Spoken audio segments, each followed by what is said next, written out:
Chers amis, bonjour et bienvenue à notre rendez-vous quotidien consacré à la méditation de la parole de Dieu.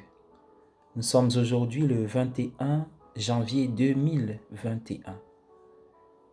Nous sommes heureux de nous retrouver pour ce temps de halte spirituelle. Nous disposons et consacrons ces instants à notre Dieu qui nous aime. Dans sa parole, il nous sauve, il nous éclaire, il nous conduit, il nous réconforte. Marc chapitre 3, versets 7 à 12 constitue le texte d'appui de notre méditation. Et justement au début de cet évangile, Jésus se retire avec ses disciples au bord de la mer de Galilée. Il venait de subir l'hostilité des chefs religieux. En effet, Marc vient de nous dire que parce que Jésus avait guéri un homme à la main desséchée le jour du sabbat dans la synagogue, les pharisiens ont conspiré avec les Hérodiens contre lui, dans le but de le réduire au silence, de le détruire. Il se retire de cette hostilité avec ses disciples jusqu'à la mer de Galilée. Jésus rencontre également une réponse qui est tout le contraire de l'hostilité qu'il a connue de la part de certains. Les gens s'approchaient de lui depuis un vaste territoire, cherchant à le toucher pour être guéris de leurs blessures et de leurs maladies. Le contraste entre les deux réponses à Jésus est très frappant. Certains voulaient le briser et d'autres attendaient de lui qu'il les guérisse de leurs blessures. Ceux qui n'avaient aucun sens de leur propre pauvreté le méprisaient. Ceux qui étaient conscients de leur pauvreté affluaient vers lui. Tous les êtres humains que Jésus a rencontrés, et nous tous d'ailleurs, étaient pauvres et brisés à un certain degré. Nous le sommes aussi.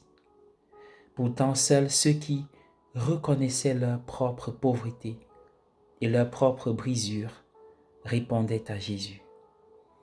La lecture de l'Évangile suggère que c'est avant tout le sentiment de notre propre besoin, la conscience de notre propre pauvreté qui nous ouvre à la présence du Seigneur auprès de nous.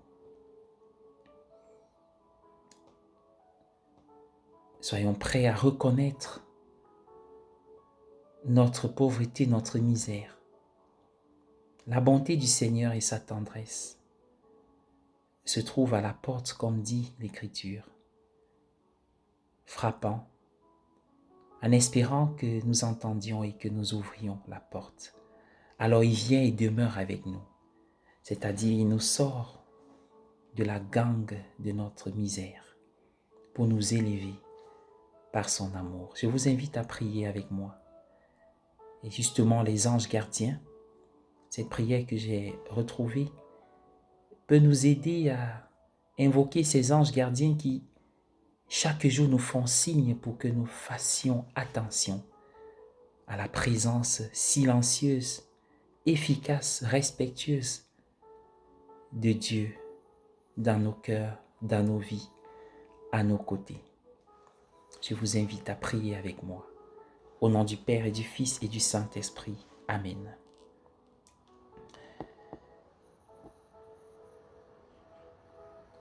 Je te prie et je t'invoque, ange gardien, toi que Dieu a placé à mes côtés pour me guider, pour que je puisse chaque jour m'ouvrir à ta présence, à l'amour de Dieu qui se propose par ton intercession. Je te remercie, ô compagnon fidèle, guide sûr, de la charité et de la vigilance, de la patience avec lesquelles tu ne cesses jamais de m'assister dans mes besoins matériels, spirituels, temporels.